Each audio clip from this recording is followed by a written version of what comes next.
marketing, they're just like, oh, I got to get out there. I just got to post. And you'll get these people on TikTok that'll sit here and be like, just post the content, just post the content.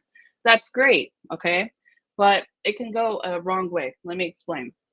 If I don't have objective marketing and I'm running a travel page, and then I go in there and I post something random that has nothing to do with that travel page, what is that going to do? It's going to throw the audience off. It's going to throw the entire algorithm off. It's not going to make any sense. That's what you're doing when you don't post with a purpose. When you're putting something in there that has no call to action, that has no build up, that has no purpose of going towards your travel business, that's what it does. So we're going to defeat that by doing objective marketing. First step of objective marketing is going to be knowing your audience. Now, Charles Lee taught me this in one of his trainings when I first started 3 years ago, and it has affected everything that I do when it comes to marketing. Knowing your audience is a huge part of objective marketing.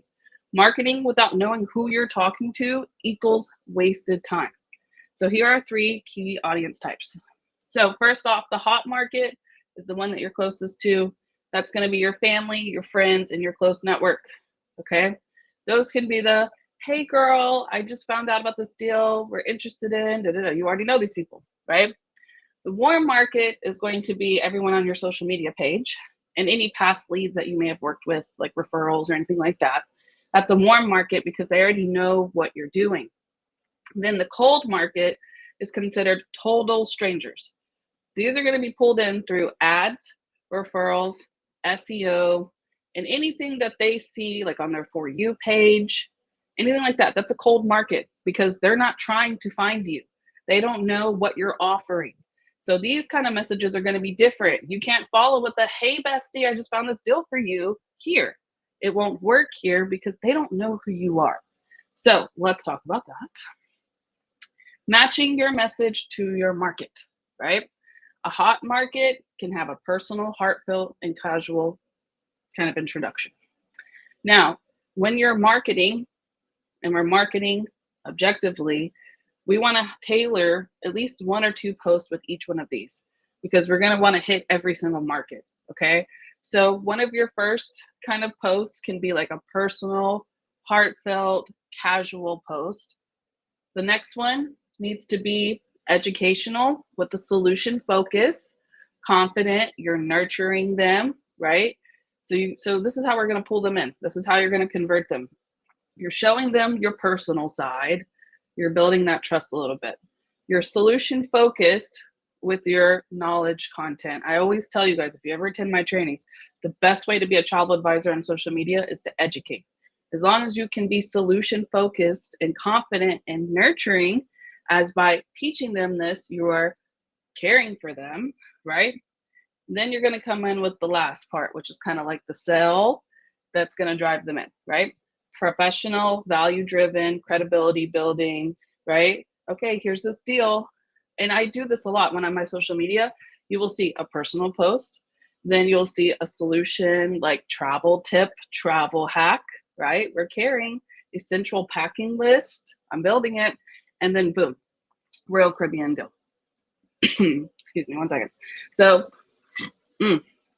So that is how you build that market. That's exactly it right there. I just gave you a whole bunch of sauce. Write that one down. Now, it is important that you tailor and match your posting, your marketing, whatever you do when it comes to getting clients based off of that. Because the hot market is a great place to start. And a lot of us as new advisors start there, but that only lasts for so long. You only have so many friends and so many family members, and that's great because who wants to talk to a whole bajillion different people, right? So now you have to kind of get outside of that bubble, start talking to that warm market, which is your social media, and then you want to build out of that, right? You want to get other people. Some of the best clients that you will ever have are in your cold market because right where it says professional, value-driven, credibility building. That's what happens when you reach your cold market because they just see your business. They don't know who you are. They see your business. They see the value that's in your business, and they can build the credibility based off of all of your posts. Isn't that amazing? So example, a real cold a reel for cold traffic should offer proof and benefits, not a hey besties. Exactly. Marketing content with a purpose. Your content should always aim to do one of these. Exactly what I just said. Hot market, or not hot market, cold market, we're attracting them. We're showing the lifestyle. We're building credibility. We're getting offers to them.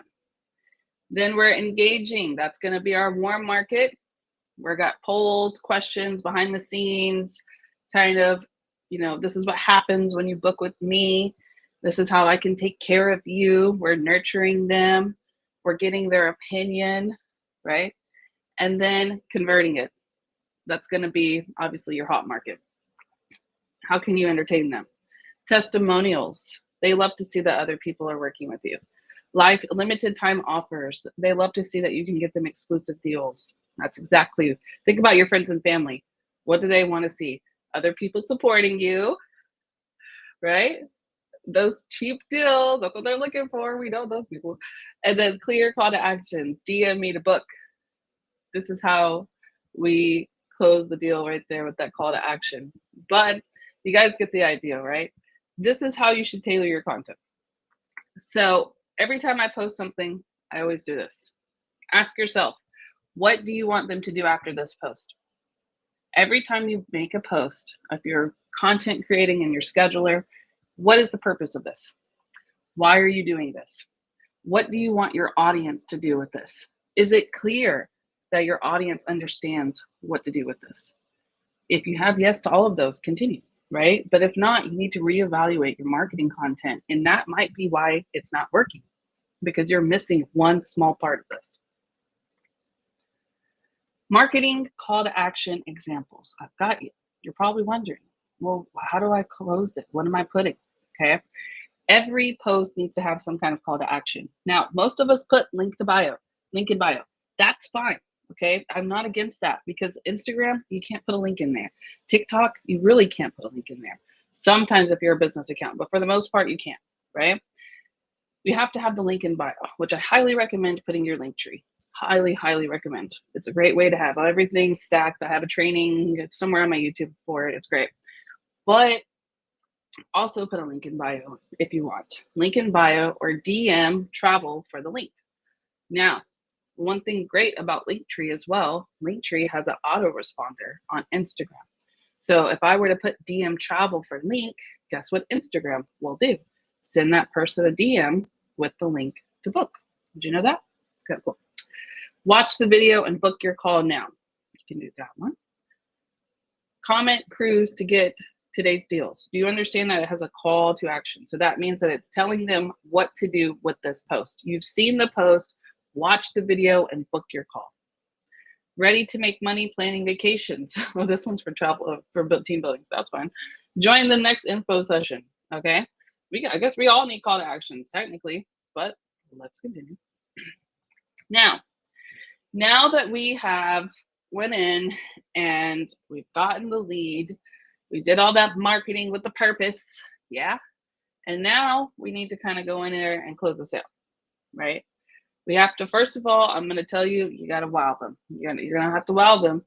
I'm going to explain, but let's talk about the steps. You got a lead. Now what?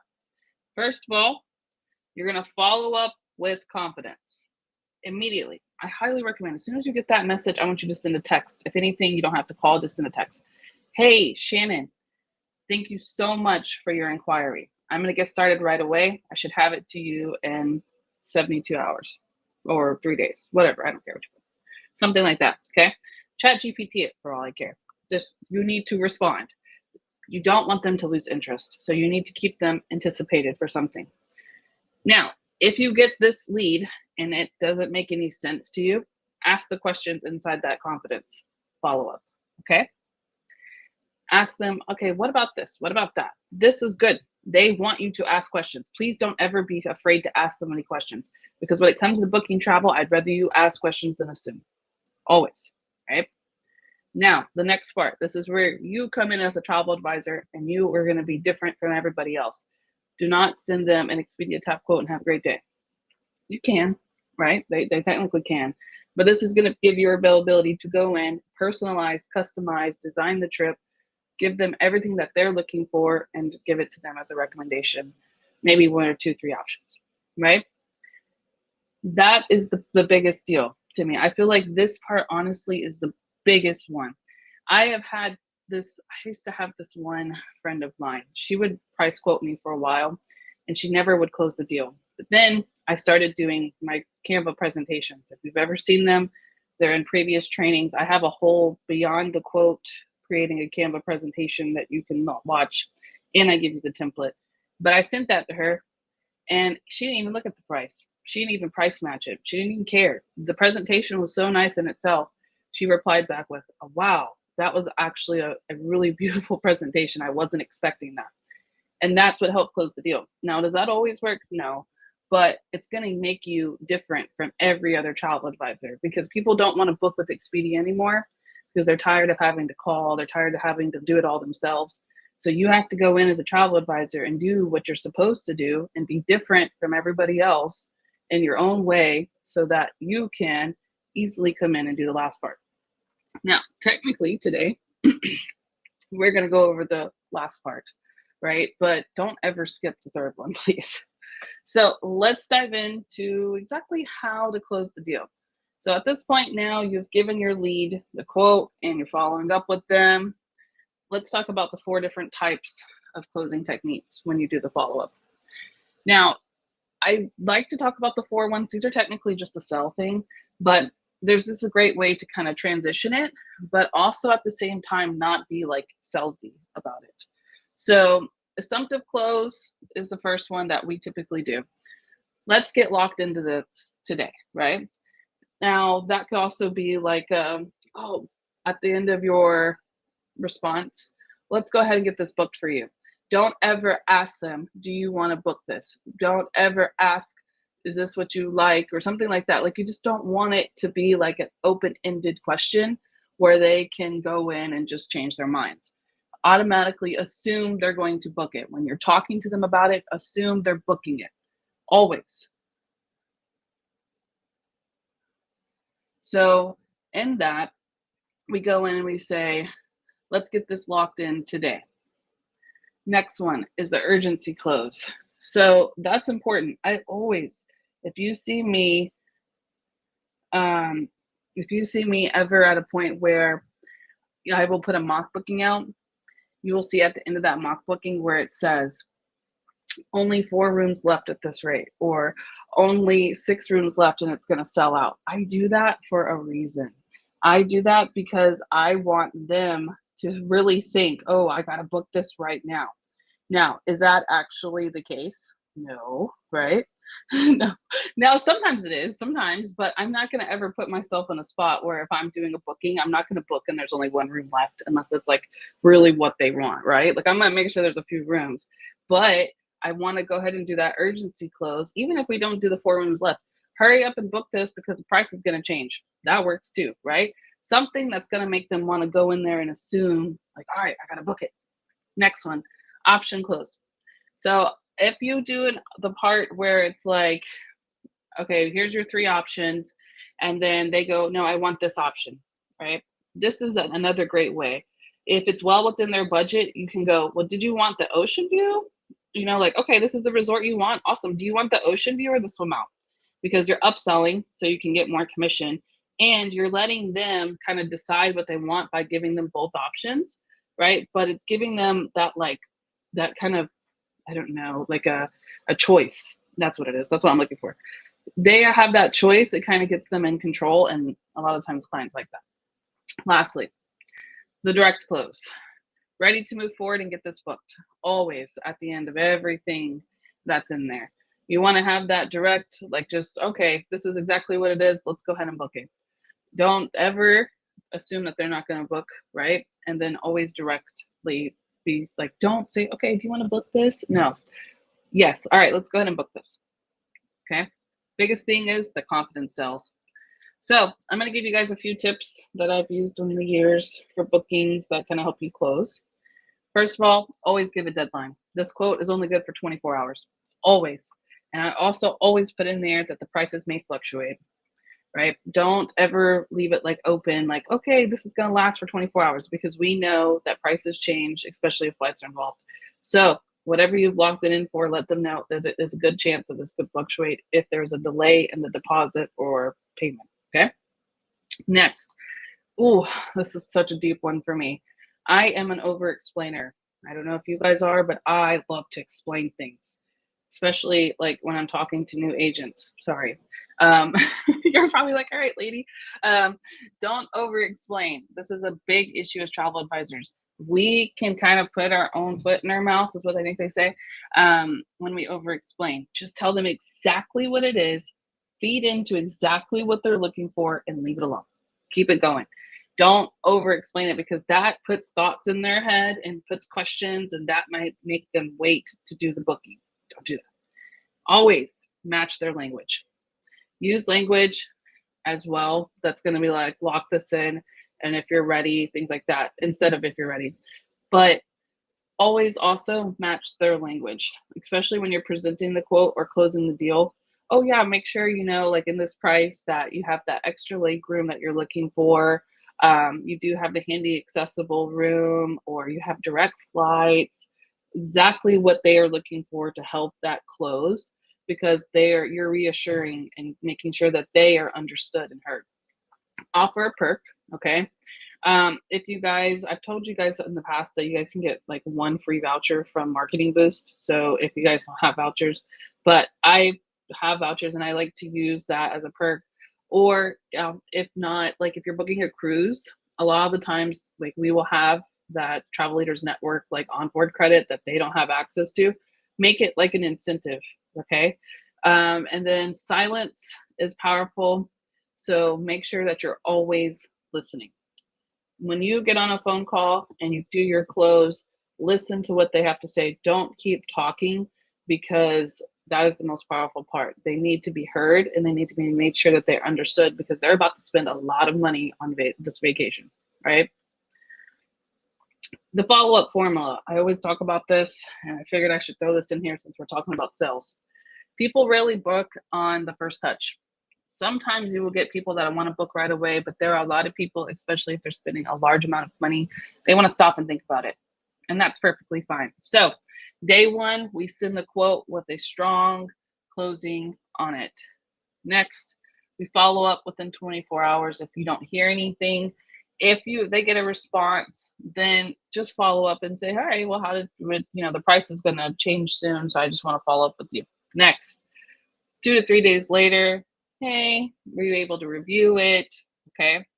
And then I give them roughly about a week. If I don't hear anything else, I just will go in there and say, hey, just checking in, just making sure, if you wanted to close the deal, I can go in and requote it. If not, I'm going to go ahead and, close this out. That's what I do. And keep it friendly, keep it focused, and just, follow up with them. Now, the reason why I really recommend doing this is because sometimes, one, people get lost in life and they're just like trying to survive like everybody else. So it's not that they're not responding to you. It's not that your quote wasn't good enough. It's not that you weren't even good enough. It's not you at all. Sometimes it's just life. Okay. That's what that follow up is. That's the check in. I also will take whatever email they have and I will put it in my newsletter. So they're always going to get some kind of follow up from me, right? Branch up. Woo, we love them. But two, this is just so you can kind of stay in their mind. Now, if 4 to 5 days you don't hear anything, last call, leave it alone. That doesn't mean that they're not going to book with you. That just might mean that something may have came up or something, has changed their plans. So don't even let that follow up just kind of like close you out completely. Always kind of keep them there, right? Confidence close sales, but it doesn't mean pressure. Don't pressure them into selling. Just be confident when you're giving your quote. That quote, like in a presentation, is straight confidence. I'll tell you that, because they're going to be able to see your value right there. Now, in order for you to be confident in closing your sale, this is what you have to have. You believe in your service. I want you to get in the mindset that you are doing these people a service, and you know exactly the process of the service. Wow. And you are clear that your time is valuable. and you're worth, you are valuable, you are worthy of working with. That's the best way to gain your confidence. The moment that you set in the setting with, I'm doing these people a favor by booking them, not, oh, they're doing a favor by booking through me, you got to change that mindset. You have to know your worth because people want to be led, and you need to be the expert that they have in their toolbox for booking travel, right? Now, lastly, this is the biggest thing that you have to know about. I know you probably are going to be nervous on these bookings sometimes. It can be nerve-wracking. I get it. But your mindset also equals their mindset. If they can tell that you lack confidence or that you're nervous or that you're not unsure, they're going to have the exact same mindset that you have. So you have to create the booking energy right off the bat when you first contact them. Be excited, be positive, be professional, and be intentional. Ask them questions, get them excited about the booking, create a picture, tell them, oh, I've done something like this before. If you have, tell them exactly what they're going to get out of it, because your vibe is going to set the tone for the entire trip. Okay? Now, I do have some homework for you. You don't have to do it, but if you want to actually effectively take this and use it, try this. Okay? Screenshot it. Write out who your ideal client is, and you can feel free to comment this below if you want. Okay? Comment anything. All right, it's fine. Write out your ideal who client is. Get the specifics about demographics, interests, travel goals. That's going to be helping you with your niche when it comes to marketing. That's going to be the main focus. Choose 3 types of content to post this week with a clear goal. 3 times is a really good start. That's every other day. It's a good start for marketing. Practice saying each of the 4 closing styles out loud. When you go in, before you meet with somebody and close the deal, try to close the deal in your head. I promise you, because it makes it easier. And then, of course, create one booking offer or travel incentive to share. Create a reason for them to book with you. Give them a deal, give them an offer, give them something. Okay? These are the 3 different types of posts, and this can also help you with closing. So try it. Now, of course, I want to say thank you guys so much for attending. Tomorrow, we are doing another training on price comparing in VAX. Exciting, yes. So make sure you guys like this video if it has given you some value, and share with your team, and make sure you guys are all subscribed to my YouTube channel so you can see when I go live tomorrow. And if you have any questions, I'm going to head to my studio now so I can answer them in the chat. And thank you guys so much for attending. I'm going to put some music on for us and change the background. And I'm in my studio, so if you have questions, let me know.